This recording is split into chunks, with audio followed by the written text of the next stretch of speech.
Hi, this is About.ag here. If you've watched our other videos, you're probably wondering how we knew for sure that the fake silver bar here is made out of lead. Well, today we're going to use an ultrasonic thickness gauge to determine which 100-ounce silver bar is real and which is fake.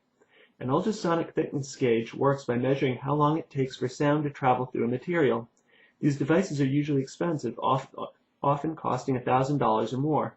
However, the one that we're using here today is a cheaper version that costs less than a couple $100 as it meets the needs of our unusual use. These devices are usually used to determine how thick metal is, but several months ago we came up with the idea of using the gauges to try to determine if a silver bar is made out of real silver or not. We start by turning the device on and making sure that the velocity is set to the speed of sound in silver, which is 3,650 meters per second. And it is set correctly. And we would also normally calibrate the device, but it's already been calibrated.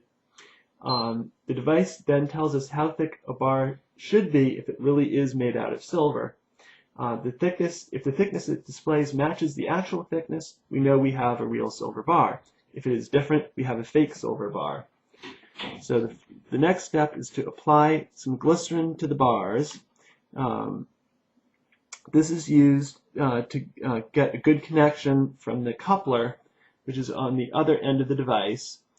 And we're going to start off with the real silver bar here, which is at 27 millimeters thick.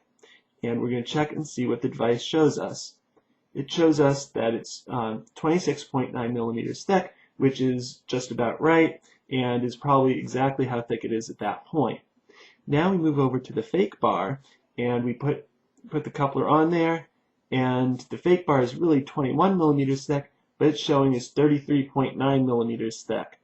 Obviously that's very different from the actual thickness of the bar, so we know that it's fake. Running some calculations, we can determine what the velocity of sound is in that bar, and it comes out to something that's very close to that of the velocity of sound in lead. Now that you know how to use an ultrasonic thickness gauge to test a 100-ounce silver bar, be sure to check out our other videos. Thank you for watching and have a good day.